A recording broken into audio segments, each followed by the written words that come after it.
So you want to own a fiefdom. Ride out across land that stretches to the horizon, watch your tenants bow as you pass, hunt in your own forest, collect a share of every harvest brought in from fields you never had to plant. Simple enough, except none of that land was ever actually yours. Under the feudal system that structured landholding across England and much of Western Europe from the 11th through the 14th centuries, a fief was a conditional grant, held from a superior lord in exchange for service. It could be reduced, reassigned, or reclaimed the moment that service lapsed. That single fact shaped nearly every financial decision a medieval landholder made, and it's the part almost nobody mentions when they talk about lords, manors, and castles. Before the income, before the harvests, you need to know what you were actually buying into. A knight's fee, the base unit of feudal landholding in England, wasn't defined by acreage but by obligation, enough land, conventionally reckoned around 5 hides, or roughly 600 to 800 acres depending on soil quality and region, to support one mounted knight for 40 days of military service a year. Historians working from Exchequer records and the Domesday Survey of 1086 put a single knight's fee at somewhere between £15 and £25 of annual income in the 12th and 13th centuries. That sounds like real money for the period. It wasn't free money. It came with a standing military bill attached, and that bill didn't care whether the harvest had been good. So what did it actually cost to hold land under this system, and what did the land pay back? At the smallest end, a knight banneret held a single fief, one manor, maybe 40 or 50 tenant households working the domain and their own strips in exchange for rent and labor. Entry into this tier typically came through inheritance, marriage, or direct grant from a greater lord, so there was rarely a purchase price in cash terms, but the obligations were fixed regardless. You owed 40 days of mounted military service a year, either performed personally or, increasingly by the 13th century, commuted into a cash payment called scutage, shield money, which by the reign of Henry III ran somewhere between 1 mark, 13 shillings and 4 pence, and £2 per fee, depending on the campaign. You owed suit of court, attendance at your lord's court sessions in person.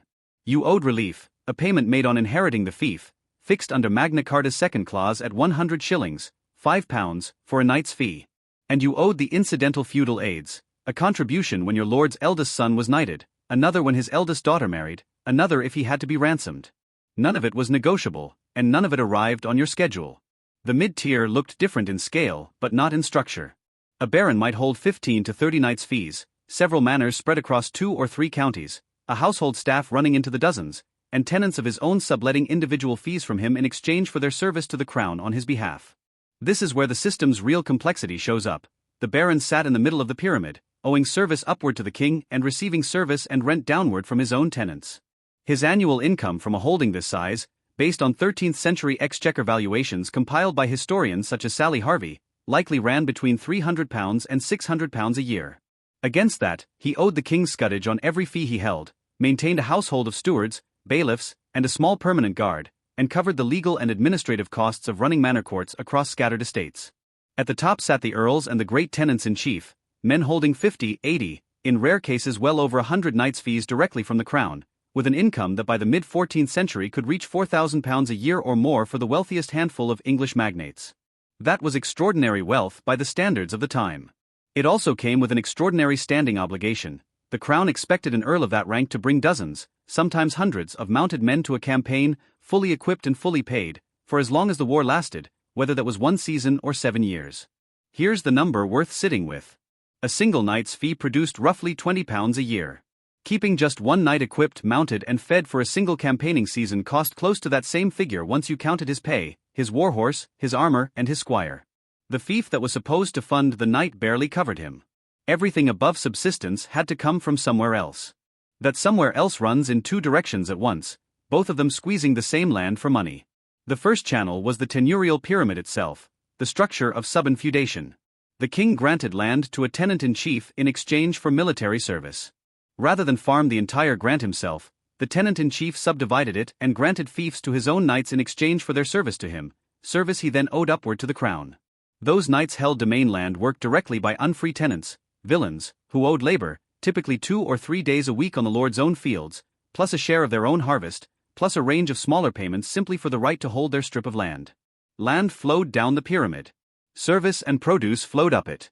Every layer took a cut before passing the obligation further along, and every layer also had to cover its own costs before anything reached the top. That's why a great earl's nominal income of several £1,000s a year looked enormous on paper and evaporated quickly in practice. It was the aggregated surplus of dozens of subtenancies, each already stripped down to a thin margin by the obligations owed at that level. The second channel ran through the manor court and the incidence of tenure, the fees a lord could extract simply because he held ultimate legal authority over the people on his land. When a tenant died, his heir paid a relief to take up the holding, £5 for a knight's fee, a smaller fixed sum for lesser free tenants, and for unfree villains, a heriot, typically the tenant's best beast, handed over to the lord's bailiff before the family could even bury him. When a villain's daughter married, the family paid merchet, a fee for the lord's permission, since an unfree tenant technically couldn't dispose of his own family's labor without approval. When a minor inherited a fief before reaching majority, the lord above him, not the child's own family, took the wardship, control of the estate's income until the heir came of age, and the right to arrange the heir's marriage, which could be sold outright to the highest bidder. Wardship and marriage rights were traded between courtiers by the 13th century, much the way a modern investor might trade a bond. It sounds like a minor administrative detail. It was routinely one of the single largest windfalls a lord could capture from land he didn't even work himself. These two channels reinforced each other constantly. The tenurial pyramid supplied the steady baseline, rent, labor, produce, arriving every quarter regardless of politics. The incidence of tenure supplied irregular but often much larger lump sums, the kind of windfall that let a baron cover an unexpected campaign or a bad harvest without borrowing. A lord who managed only the baseline and ignored the incidence left real money on the table. A lord who chased the incidence aggressively, squeezing every relief and heriot to the legal maximum, could provoke exactly the kind of tenant resentment that boiled over in the 1381 Peasants' Revolt, when grievances over labor obligations and feudal dues, sharpened by a poll tax, turned into open rebellion across southeastern England. The clearest illustration of how this worked at scale is Richard FitzAlan, the 4th Earl of Arundel, who died in 1376 holding one of the largest personal fortunes of any English nobleman of the period. Historians studying his surviving accounts have put his cash reserves alone at his death somewhere in the range of £60,000, an almost unthinkable sum, and it wasn't built primarily from military plunder. It came from decades of careful estate management, consolidated landholdings across multiple counties, systematic collection of feudal incidents, and, crucially, early and aggressive commutation of labor service into cash rent, a shift that let him convert an unreliable stream of unpaid peasant labor into predictable cash he could then reinvest, including in money lending to other nobles at interest. Arundel didn't get rich by holding the most knights' fees in England. He got rich by running the existing structure better than his peers did. It would be reasonable to assume that holding more land simply meant more income, in something like a straightforward multiplying relationship. That's not what the record shows. The Domesday Survey of 1086 valued all of assessed England at a combined total of roughly £73,000 a year across the whole kingdom, and even by the 14th century, the gap between a well-run barony and a poorly run one of identical size could be the difference between modest solvency and outright ruin. Holding land under this system was never just revenue. It was an operation, with its own fixed costs, its own labor problem, its own legal machinery, and the return depended entirely on how well that machinery was run. What separated the lords who prospered from the ones who slid into debt was rarely the size of the grant they started with. It came down to 3 pressure points. First, the commutation decision: keep extracting unpaid labor from villain tenants, which was cheap on paper but unreliable and increasingly resented, or convert those obligations into fixed cash rents, which was more predictable but required active management and the nerve to enforce payment. Lords who commuted early, particularly in the decades after the Black Death arrived in 1348 and have the available labor supply, negotiated from a position of relative stability while their neighbors scrambled to enforce labor obligations against a tenant population that suddenly had far more bargaining power and, in many documented cases, simply left for better terms elsewhere. Second, consolidation. Holding scattered manors across many counties multiplied the administrative overhead, since a bailiff and a court were needed at every site, without proportionally increasing income, whereas geographically concentrated holdings let a single household staff manage several manors at once. Third, marriage. An heiress bringing a consolidated block of fees into a family through marriage was, pound for pound, the single most efficient way to grow a fief's income, since it added revenue without adding a proportional new layer of military obligation to the crown, at least in the short term. Put these side by side and the gap becomes obvious. A well-managed barony of 20 fees, commuted to cash rent, consolidated into 3 adjoining counties, running efficient courts, could out-earn a poorly managed barony of 30 fees still extracting unpaid labor, scattered across 6 counties, fighting its own tenants at every session. The land wasn't the asset. The management of the obligations attached to the land was the asset. What happened when the 2 great external shocks of the period arrived shows exactly how thin the margin really was underneath those impressive-sounding gross income figures. The first shock was agricultural failure. The Great Famine of 1315 to 1317, triggered by catastrophic rainfall across northern Europe, collapsed grain yields across England for 3 consecutive years. A lord's rental income, especially where rents were still paid in kind or tied to a share of the harvest rather than fixed cash, could fall by a third or more in a single bad year, while the fixed obligations, scutage, the upkeep of a knight's equipment, the running of the manor court, didn't fall at all. The second shock was labor scarcity. The Black Death of 1348 to 1349 killed somewhere between a third and a half of England's population within 18 months. Overnight, the villain labourer lord had counted on to work the domain for free became scarce, and the survivors knew it. Real wages for hired agricultural labour roughly doubled in the following decades, despite the Crown's attempt to freeze them by statute in 1351. A lord who'd never bothered to commute his labour obligations to cash rent, and who suddenly needed to hire paid workers to replace a vanished unfree workforce, found his costs rising at the exact moment his rental income, thinned by empty and abandoned holdings across his manors, was falling. It would be reasonable to assume that a large fiefdom insulated a family from these shocks. A bigger operation should absorb a bad year more easily than a small one. Often the opposite was true. A larger holding meant a larger fixed obligation to the crown that didn't shrink with a bad harvest, more scattered manors each needing their own administration, and a bigger permanent staff to feed and pay regardless of what the fields produced that year. Scale multiplied the fixed costs before it multiplied the resilience.